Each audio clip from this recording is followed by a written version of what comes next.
Bonjour, je m'appelle Benoît Pitens, je suis l'administrateur délégué de Mertens Plastic. J'ai repris cette société il y a 10 mois, à peu près 25 ouvriers et le reste en support au niveau du bureau d'études et des différentes fonctions de soutien.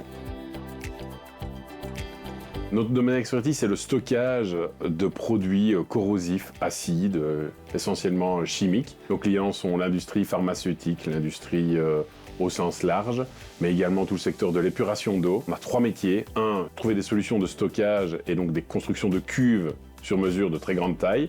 2, usinage de pièces en plastique aussi pour l'industrie. On offre des solutions pour les industriels qui ont besoin de pièces très spécifiques. Et 3, sur chantier, donc on confectionne des tuyauteries complexes.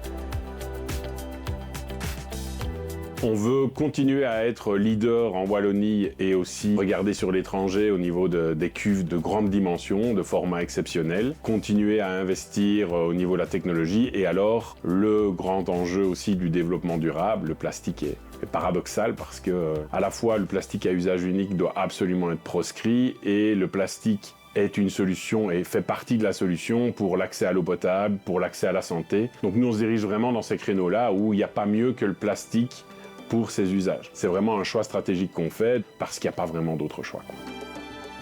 Qu'on veille à optimiser nos déchets, la recyclabilité et à optimiser aussi notre consommation de matières premières. Donc on avance énormément là-dedans, jusque dans l'éco-conception de nos produits. Au niveau énergétique, énormément de solutions pour avoir une très faible consommation énergétique via notamment des panneaux solaires sur le toit, mais pas seulement. Donc ça aussi c'est très important pour nous. 3e axe, c'est vraiment tout ce qui est RSE, participation aussi des employés à la vie de l'entreprise ou management participatif. C'est vraiment un axe très important aussi pour nous, que les employés et ouvriers soient associés à la bonne marche et au développement de l'entreprise.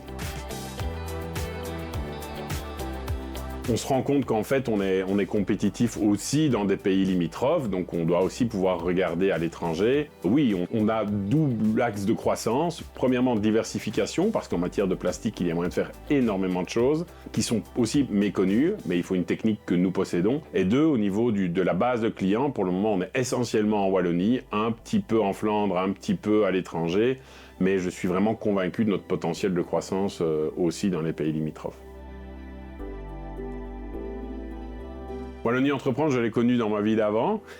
C'était un partenaire avant que je ne reprenne l'entreprise et aussi dans le cadre de la cession, puisque quand j'ai racheté l'entreprise, sans Wallonie Entreprendre, c'était tout simplement impossible. Je dois dire que le service auquel j'ai eu affaire, entre guillemets, a été extrêmement réactif. Ils se sont mis vraiment à ma place, ils se sont mis à la place des banques, ils ont bien compris les besoins, la décision a été extrêmement rapide. Personnellement, je ne peux vraiment que me féliciter de la collaboration avec Wallonie Entreprendre dans ce cadre aussi. Sans Wallonie Entreprendre, la cession n'aurait pas pu avoir lieu et ça a permis à la Wallonie de garder une PME, un actionnariat familial transmis à un autre actionnariat familial et de garder ça implanté avec des perspectives en Wallonie. On est une entreprise en croissance, donc ça, on doit trouver du personnel. Deuxième défi, c'est une forme de stabilité au niveau global. Donc l'industrie est très fort soumise aux éléments externes, donc nous, on est dépendant de ça aussi. Mais on s'en sort et voilà, l'entreprise est en croissance, donc c'est chouette.